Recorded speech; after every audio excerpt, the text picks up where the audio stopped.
Shalom, shalom, mes bien-aimés dans le Seigneur et tous les bilombe namabolongo bipai wapi bozwami partout katina mboka na biso ya Kinshasa, Congo pe démocratique, Afrique mobimba, Asie, Océanie, Europe pe Amérique.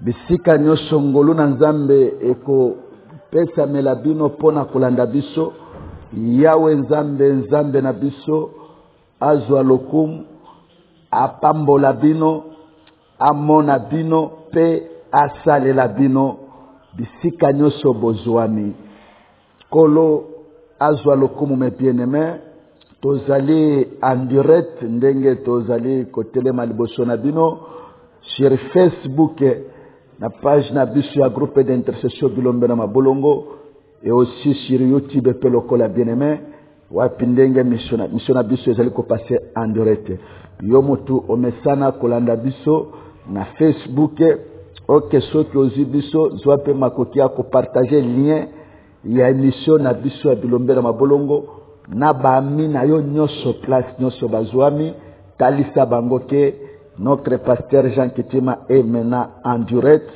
sur Facebook. Soki okoko tapete olanda yepe lokola. Ko utiliser mon soki te yebiseke kota olanda pasteur na biso, il est en direct parce que moi exhortation muteto lingi to pesa eza très capital par rapport na biso bana na Nzambe oyo tondimela Yesu Kristo mokonzi pe mobikisi pe lokola. Donc yebisa déjà moninga na yo partager déjà yebise ke papa atoza na musala et ko empêcher te ke otia moi fest na yo obwaka kalisu pe oyoka ti ata écouteur na matoi comme ça au koti se connecter otia ata na poche mais écouteur oyoka ta soko ko difficulté ko landa image mais yoka teke pasteur alingia lobela biso siko eza ya mutu ya makasi kolo na biso Yesu Kristo azwa lokomo apambola bino yo mutoza na Facebook et partager lien ya émission yo mutozo landa biso pe na YouTube Nzambe apambola yo s'abonner. Pourquoi tozolo bake bo s'abonner massivement na chaîne na biso JBM TV sur YouTube c'est pour na tina na bolamo na bino. Pourquoi? Parce que na soki abonné et kobanda kopesa yo comme avantage une fois toza en direct tozo passer émission et kobanda kotindela yo message pour faire signaler que notre pasteur Jean Kitima est en direct. Ceux qui na Facebook, ceux qui osa membre déjà aussi s'abonner na compte na biso sur Facebook, ya groupe de bilombe na mabolongo ba kobanda kotindela yo message pour na ko signaler que déjà que le groupe d'intercession bilombe na mabolongo est en direct. Pour permettre que oye baka mouvement na biso oza kama kia ko ba programme na biso et comment tozali ko évoluer pe lokola voilà avantage ya ko s'abonner. C'est pourquoi kaba ligne wana kabolango ligne ya émission na biso ya tongo na lelo na ba correspondant na onyoso pe ba mi na onyoso pe yebisa insister likolo na bango ke ba s'abonner na page na biso ya Facebook ba s'abonner pe lokola na chaîne na biso JBM TV sur YouTube pe lokola. Comme ça et permettre que à chaque fois que vous êtes en ligne, à chaque fois que vous êtes en activité, tant que vous lancez message et vous lancez attaque émission, déjà bazo sungabino na ba message pour te comprendre comment vous allez payer ndenge nini vous allez évoluer pe lokola. Nzambe apambola bino. Bien-aimé, vous voyez très bien que notre église ACK Force tozala qui na service il y a 21 jours oyo wapi toti kosilisa et bandaka un certain dimanche 4 juillet pe esuka ki dimanche tikoleka wapi ezala ki le 25 juillet pe lokol. Et maintenant tosilisi service na biso tozongi na programme na biso normal na kati ya service wana ezala kaka biso moka na église na biso ACK Force tokendaki ko connecter pe lokola tous nos collaborateurs oyo wapi bazali na kobengama na kombo ya bilombe na mabolongo ya Kinshasa na ba intérieur na biso ya ba diaspora pe ndenge tozo benga bango na Afrique, Europe pe Asie, États-Unis pe Amérique pardon et aussi pe Océanie pe lokola toza na ba correspondant par-ci par là bango nyonso tokendaki kobenda bango na kokotisa bango na ligne pardon ya 21 jours ya service na biso. On a prend pardon le temps du temps pardon ya koumela liboso na Nzambe non seulement biso na Kinshasa na église na biso locale Ataka Force avec nos correspondants aussi ya diaspora na ba diverses milliers places bazali couvrir pe local. Tozalaki na kati ya service wana bongo. Toti kosita service donc moi moto wana eza kati na biso. Sikoyo lelo tolingi toeba koma kopesa moi quelques exhortations pona tina na kosunga mwana na Nzambe. Yo mutu ozalaki na retraite ezala yo mutu nano okotaki retraite mais oza chrétien mbala mususu makambo tolingi tolobela awa okokaka ko maîtriser yango te soit ozalaka ignorant na yango pe lokola que lelo Nzambe asala grâce que na koyoka message oyo ekoka kozongisa yo penza na mulongo pe na nzela ya koyeba koma kobanda ko se comporter à partir ya koyoka message oyo na tango pe na continuer à parcourir la vie chrétienne ndenge nino kobanda ko se comporter na tango ozali kotelema na présence de Nzambe si mana koma pe na présence de Nzambe pe lokola na vie na yo mobimba ya vie chrétienne pe lokola comment ko se comporter vis-à-vis na ligne de conduite no pe lokola. Bien aimé Nzambe amona bino pe apambola bino. Il est vrai tozana kati ya nini ya sutem na biso otoba kasi les petits points na kati ya sutem na biso tozolo basile les conséquences du péché mais totina no moi entre parenthèses pona ko sala moi exhortation pona ko réveiller mémoire ya ba correspondant na biso noso na biso moko pe bandimi ya église na biso Ataka Force pe bandimi nyoso oyo bandimela Yesu Kristo mokonzi pe mobikisi na katikati ya bomoi na bango. Voilà thème ya exhortation na biso ezali exhortation à la vigilance. Voilà comment to dénommer moi maman na likambo exhortation na biso lelo ezali ke exhortation à la vigilance. Tozo benga mutu nyonso oyo abengami chrétien pona tina na kweba kosunga na kotalise koma azali pe tozali kobengama kozalaka toujours très vigilant pour ne pas laisser quelques porte-pointe ennemi aya kokota te na souci ya compliquer biso. Exhortation à la vigilance par rapport à quoi? Exhortation à la vigilance par rapport na comportement ya biso ba chrétien na tango toutaka na retraite et na parcours ya vie na biso chrétienne. Bien aimé ezana etuluku na batu selon lolenge na bango ya compréhension ya liloba na Nzambe na lolenge mbala mususu batelama bazalaka na habitude ya soki mutu akoti retraite et soki abimi retraite azokende kozwa temps wana comme si pona ye eza temps ya repos. Il faut que je me repose parce que nauti na service il y a 14 jours, il y a 7 jours, il y a 21 jours, il y a 30 jours, 40 jours, 100 jours pe lokol. Lokola nauti na service na gêné pe na sambeli pe mingi quand même na za épuisé que je me repose d'abord. Oui, likaniseza nango mabe pete mais tozo bangela ne conséquence oyo eyaka na tango mutu azoluka ke apprendre moi repos na ye. Comment Satana azalaka na makoki ya ko surprendre mutu ya soki ke oveye pete il peut t'arracher tout ce que tu avais bénéficié na kati ya retraite na yo. Parce que elobeli na Yesu Kristo selon Marc chapitre 1 verset 24 Bible zoloba boye tout ce que vous demanderez en priant croyez que vous l'avez reçu et vous le verrez s'accomplir. Mutu alobi bongo eza Yesu Kristo masi nyonso bokosengaka na nzela na losambo bondima nanu ke bosili kozwa yango na boyende bokomona yango mpe kokokisama mpe lokola ozomona réponse Nzambe apesaka biso ezalaka en deux temps. Premier temps, on reçoit par rapport à la foi. Et deuxième temps, maintenant, la réponse à qui on souhaite par rapport à la foi, ils ont commencé à matérialiser. Pour Simba Yango Sikoyo, a fait que sepela. Ndenge ekendaka bongo. Et maintenant, Satan il est connaisseur de la parole de Dieu. Et Satan appelle au kola, alenga kate, abanga kate parce que outi na service.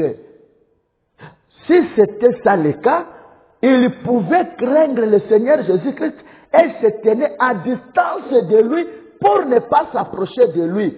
Parce qu'il pouvait avoir peur pour ne pas être consumé par les faits. Oui, bon, l'andanga très bien. Alinga qui abanga. Parce que Yesu Bible le dit que Jésus-Christ a outi batangi la biso place wana pour te comprendre le komoko. Zoé la biso Luc chapitre 4 banda na premier verset au kitamuke to faire comprendre batumususu.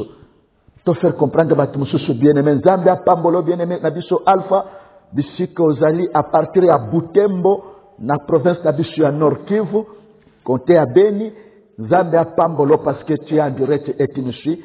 À partir de là, Kaba déjà, partagé déjà, lien na biso, lien na yo pardon, ya biso pardon, ya émission na ba mi na yo nyoso poete bango pe ba bénéficier ko landa pe émission na biso, ya minute toujours passer en direct. OK, tangue la biso Bible bien aimé rapidement, Luc chapitre 4, ndenge Bible zoloba, Luc chapitre 4 banda na premier verset, qui t'a un peu muke, besoin na première jusqu'à deuxième. Toké papa.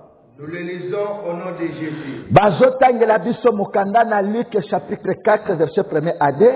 Batangi place wana pona ko soutenir makanisi tozoloba. Que soki Satana abanga kamutoyo ajena kamingi alingaki apusa na pembeni ya Yesu te. Landa lecture toke bien-aimé.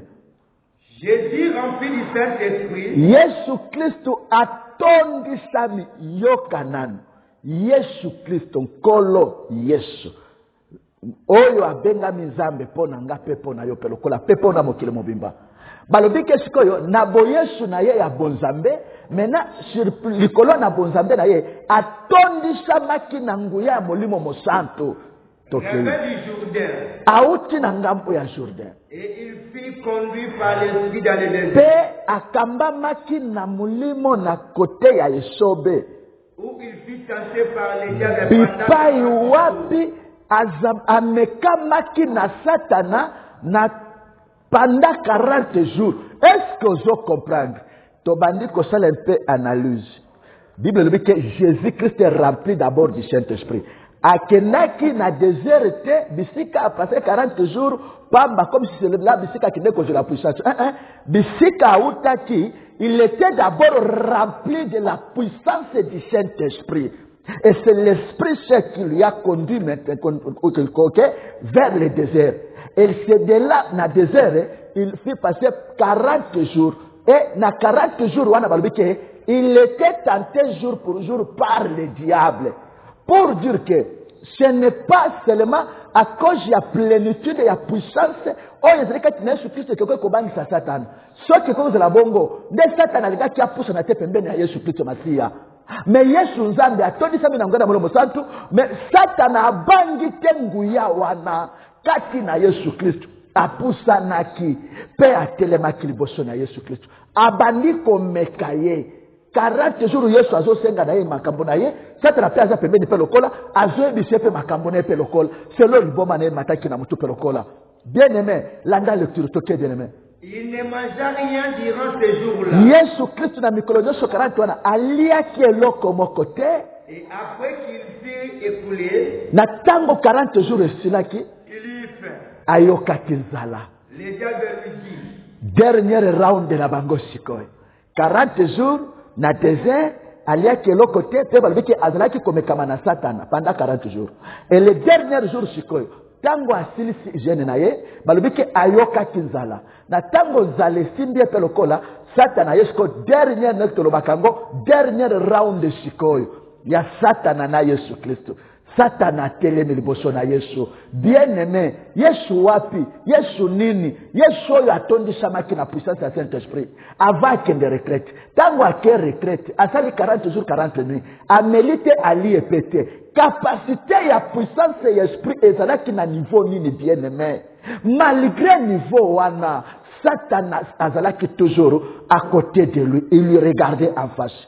Azali komeka epe lokol. Aye ko profita que lokola mutu asili service oyo comme aza bati aza faibli nanzala okay awa siko nazo beta sikoyo munduki nanga ya suka be prince nanga ya suka na sila na mbala moko ndeba labike Satan atelemi toke papa nangai. Le diable lui dit, Satan ayebisie si tu es le fils de Dieu, soko za mwana na Nzambe ordonne à cette pierre qu'elle devienne du pain. Bana libanga oyo ekoma lipa. Jésus lui répondit, Yesu ayebisie il est écrit, ekomama l'homme ne vivra pas de pain mutu seulement. akotika la te kozala na bomoi kaka na lipa kaka. Le diable l'ayant élevé, Satan bien aimé, le diable l'ayant élevé. Élevé qui? Jésus-Christ rempli de la puissance du Saint-Esprit. Satana balobike ashimbiye, atomboliye, toke rapidement.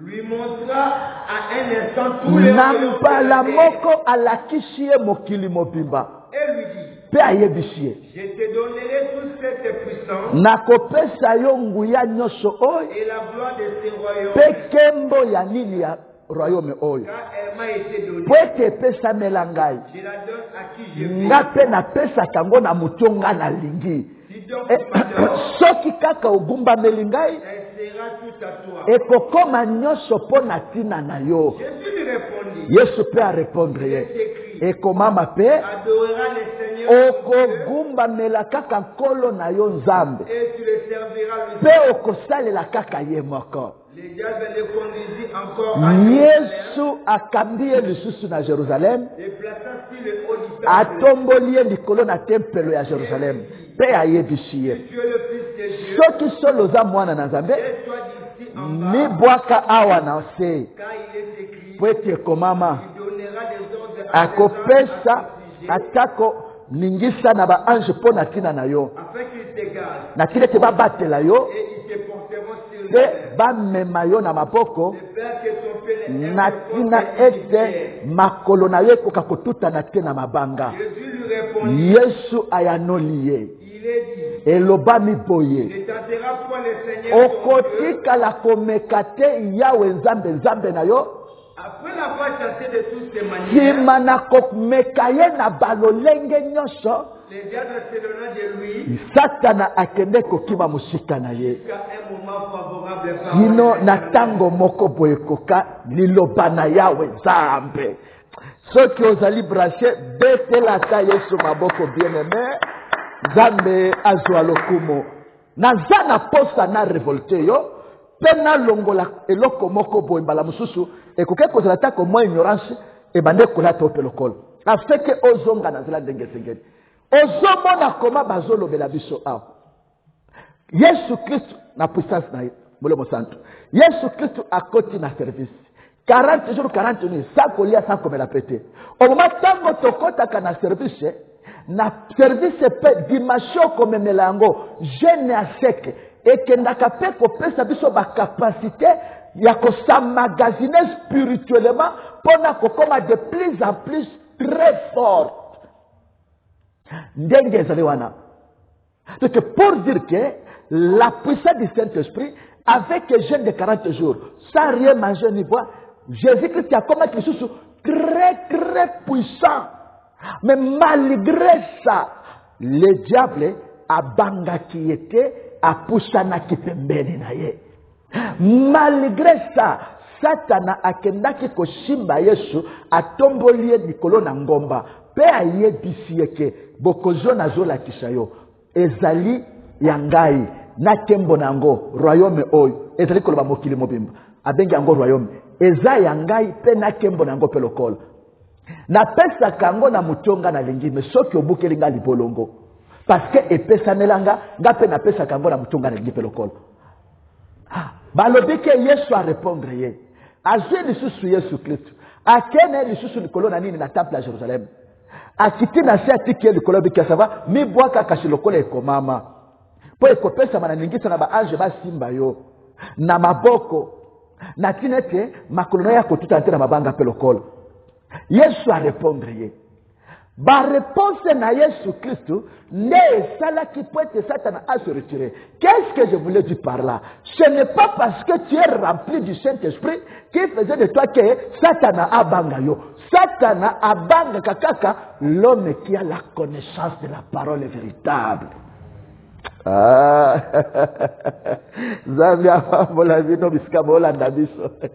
parce qu'il avait la puissance, Satan n'a se retiré, il était à côté de lui. Mais c'est par rapport à ma réponse que Christ a demandé qu'on répondre, qui était tiré dans la parole. Ce que autant que Mukanda Psom, autant que Mukanda Yanini Exode, Père Mukanda Yanini, il y a Deutéronome, au Kokuta les 3 réponses de Jésus-Christ, à qui appelle ça qui nini, appelle ça qui Satana. Tant qu'on m'écoute l'ibosson à connaissance de la parole de Dieu, Satan a m'écoute dans l'incapacité, il y a qu'on continue à consacrer Jésus-Christ, il s'est retiré.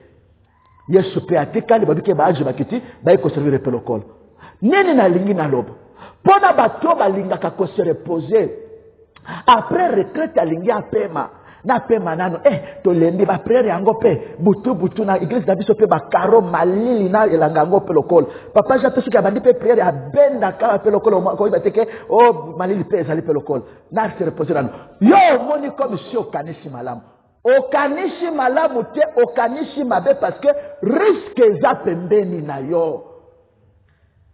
Risque za pembeni na yo. Yesu pe azalaki na retraite. Na kati ya retraite azalaki komeka mape lokolo. Après retraite Satan a continué na komeka pe lokolo. Na souci ya kosala nini? Ya koluka koma ko faire et choisir Yesu Christ vis-à-vis de la mission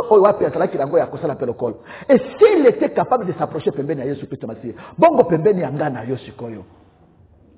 La force que tu as nango, l'onction que tu as nango n'est pas égale na Yesu Christ Massi. Et ce qui pembeni na Yesu avec la makoki ya kokom, pe asimbi ya matisi likolo ya ngomba, asimbi ya matisi likolo ya temple, boni nga na yo sikoyo. Est-ce que cela n'a pas?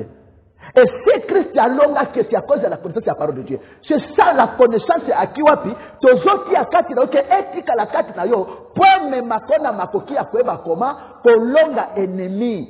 Après long service, après prière, même par rapport na vie na yo moko, ezala kata ya kope mate. Ezala kata ya kope mate, ezala ka baerer akito kometaka na kati ya ba vie na biso, pe na parcours na biso avec chrétien pe lokol. Faites attention bien-aimés. Tout na service moulaï. Il y a 21 jours. Tozala qui wana tozo sambela butumo ipelokol. Après prière ba sambela ki biso pelokol. Par rapport na kondima ndenge tolakisi awa na Marc chapitre 11 verset 24, tout ce que vous demanderez en priant, nyoso bokosenga kanazela na losambo. Croyez que vous l'avez reçu. Bondi make bosili kozwa. Et vous le verrez s'accomplir. Pebo comment nango kukuma pelokol. Les diables savent ça. Maintenant, qu'est-ce qui a utilisé kalokol à piège? Na tango bouti service, a folie si comme vous pépé en voutement, pour vous paralyser, na comme mabino na katikati ya ba pensée borné wana bongo. Et que na se reposer non parce que ezabo na boy. Parce que ayebike, comme bazi yango par rapport na kondima, il faut na fina bango, na boaka moi représenter moko boye, pour kotisha bango na monde ya doute. Quand le doute sera là, et qu'on permettre que Nzambe à se mettre musika na bango, bongo est comme en phase était à cause de la matérialiser. C'est comme ça le diable pense. Donc quand tu t'écartes, après service, que au lieu qu'on y a prière, au cours de une semaine, 2 semaines, au jour où on a fait parce que fatigué, il évite que diable a si à piéger, pour un aposa, à botte la yoka, moi, bolamu oyo, au utaki ko jouer pas dans un service ou un bongo. Et c'est pourquoi, au moment que plus tu te sens de la cas, plus tu peux te échouaka. Ma coquille a possédé connaissance d'aboye, et zanga kabiso. Na baninga mususu basala nzambe bazala kana capacité na ko faire comprendre batuke après service ezala kata ya reporter nenga na osunga bino na exhortation ya lelo yeba kanga ke après service ezala kata ya reporter tale loko yela ki Yesu Christ machi so ki alonga ki se par rapport à la question de la parole à qui azala kinango nde Satan asimba qui était. Non seulement là qui n'angoya, mais avec la connaissance de la parole de Dieu, et permettant qu'il y ait quoi bakete, na moment oyo, na kovanda na ndakote. Na moment oyo, je peux être surpris. Na moment oyo, Satan peut être aussi surpris avec des envoûtements pour na kolongolanga na nini, na bon sens nangai, on a autre nango na service pour le col. Qu'est-ce qu'il faut faire? Natika la toujours branché kaka.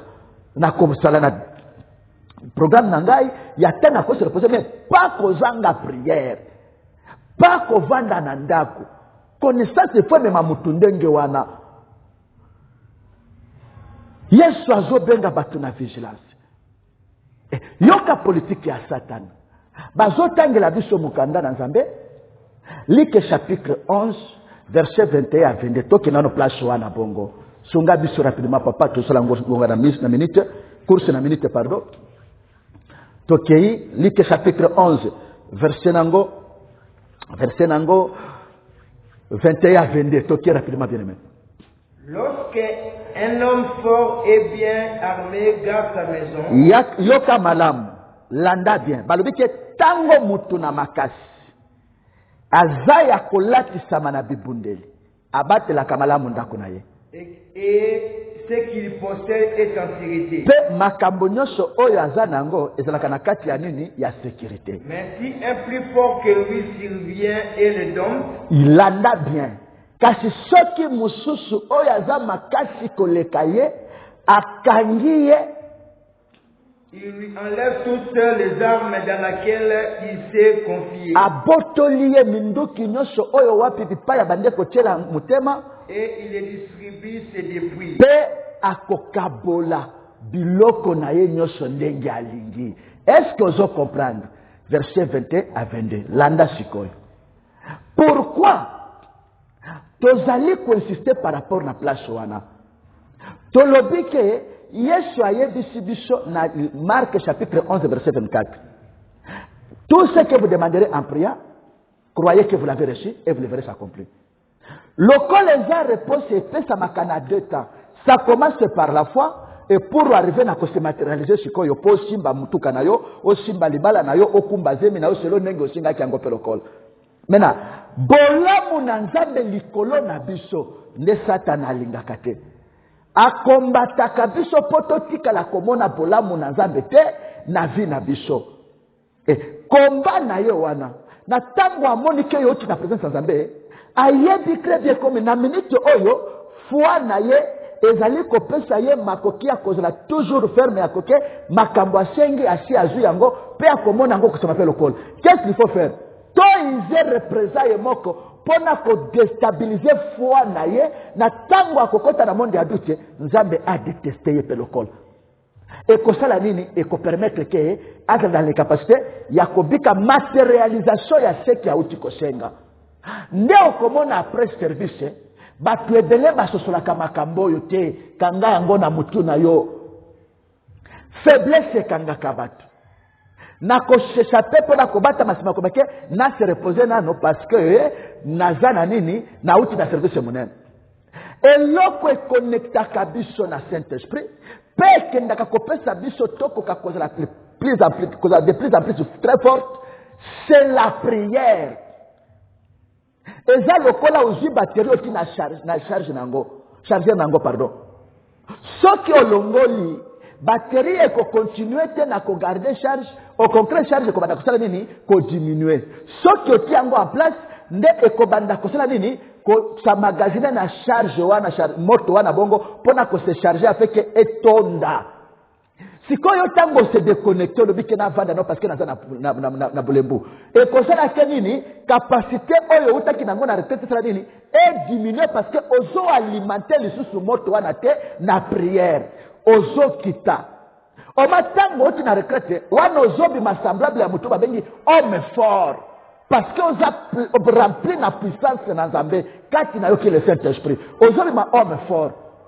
Na tango sikoyo oseloanye musika okomi kokita muke force wana ezo kita yo pelokol na minute wana okozela lisusu homme fort te le diable quand il viendra maintenant akobima sikoyo et pas na lokola homme le plus fort que toi nde Yesu alobi ke na minute wana oyo akozela le plus fort que toi akoya kokanga yo soki pe akangi yo akoyeba koma kopotola yo ba arme na yo nyonso pe akozwa biloko na yo akaboli yango ndenge alingi nde eloko eyelaka mutu awuti na retraite azongi na tango azongi aseloigne musika na église azozela musu tango bakopranga sur retraite musu nde omoni akomi fidèle mpona koya prière pe lokola na tango ovandi wana ozose ressource te na prière pe lokola moto otaki nango na retraite ezokita na kokita kaka tango ezokita Satan azali komba de plus en plus le plus puissant que toi tango akoya kovandela yo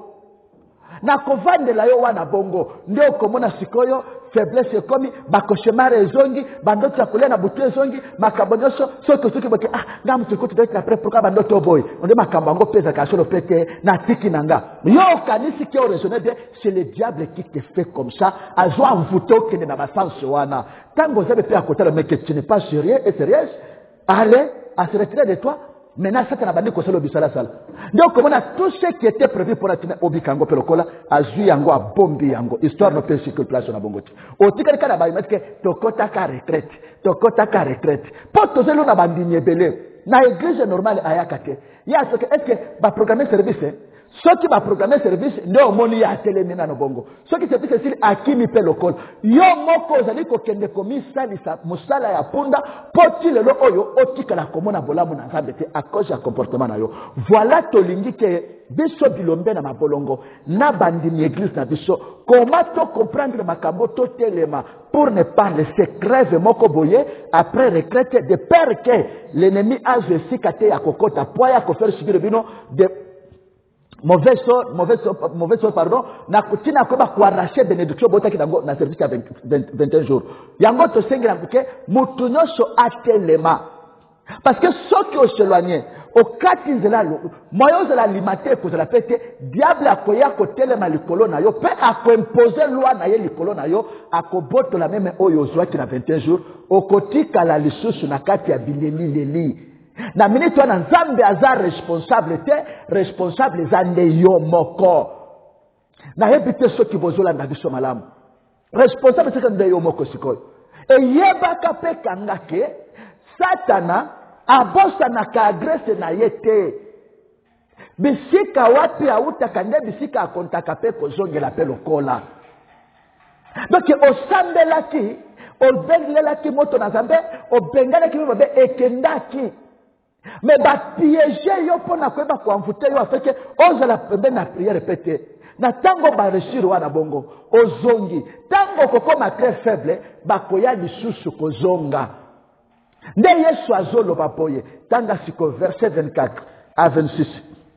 Lorsque l'esprit impur est sorti d'un homme, tango mulimo mabebi makati na mutu il va dans de lieux arides ekendaka bisika bikauka pour chercher du repos. Pona koluka place ya kopema na kokuta esika kopema pete alobaka je retournerai dans ma maison, nakozonga na ndaku na nga bisika na utaki alobi teke nakozonga na ndaku ya moninga alobike yanga place na utaki toke papa. Et quand il arrive, tango akomi il trouve balayé et akomi akuti ndako yango ya solo bakomboli yango babwaki mwa malasi e garder position moko ya bien tunga ya bien pe lokola akobima akei et il prend cette autre pe akokende kozwa baninga na ye mosusu 7 milimo oyo baza meshake ye il entre dans la maison bakoya bakoti na ndako yango pe lokola pe bavandeli et la dernière condition pe de cet homme vi ya mutu oyo est pire que la ekokoma mabe makasi koleka meme liboso elobi yawe nzambe eske bozolanda ngai alobi ke nakozonga na ndako na nga ndako na ye eza nini nde mutu place ya bandeko vanda bisika babenganaki epe lokola 21 jours tu étais là belela moto bengana esprit de mort bengana esprit de maladie bengana esprit de la pauvreté nde mosala tovandelaki yango wana e nakoganga na kombo na Yesu Kristo milimo nyonso wana ebimaki pe lokola mais tango ozozwa trêve ya kose reposer selon raison na yo ozomona te okosaffaiblir parce que batterie na yo ekokoma faible na tango batterie na ekokoma faible okozala capable te ya kofaire résister ennemi Na minute na ye akoya siko comme homme fort selon verset 22. Akoya ko s'établir kati na yo, pe akoyeba koma ko botola yo oyo ozalaki na yango, pe apesi yango bato mususu otikali maboko pamba. Danger mususu. Eke tango tobenganaka. Soki akuti esika place ake pete akozonga. Alobike bisika na utakike. Akoya kaka na nzoto na yo. Avant kota, akokende kozwa lisusu cet autre esprit plus méchant que ye. Baye bakoti bavandi. Bobike vina yo, ekokoma lisusu mabeko leka ndenge zalaki liboso pe lokola. Ozo mona te, que seke yo zote lokanga manango lokola connaissance, e dakayo penzate. Mais ce qui dit le lozo umela, le poko na nzambe ezate se manque ya connaissance oyo, wapi totalisi yo. C'est pourquoi il faut ça la keba. Il faut ça la keba makasi na koluka koma kolongwa na katikati ya ba comportement pe habitude wana bongo pona kolata aspect ya sika moyena se kozoka na kati ya nzambe ya tongo na losolo exhortation na biso afin que obanda vi mususu na lolenge mususu ya ko comprendre makambo na nzambe après service ezalaka ta ya reporter. Pourquoi? Parce que tozo bangela retour tango ekoya. Écoute ta vie de tes prières pour s'établir sur quatre nabiso. Nous sommes appelés à côté qu'elle a toujours branché, connecté dans cela ya ba prière pour être espace vie d'éthique à la terre de père qui est à zonga kwa kozo isu pouvoir te le nabiso. Parce que tango akendaka abosa na kayo talbike na kozonga na ndaku na ye nde yo mutu bisika zalaki. Donc tout ce que tu fais na terme ya bulembu ozomi exposé yo moko.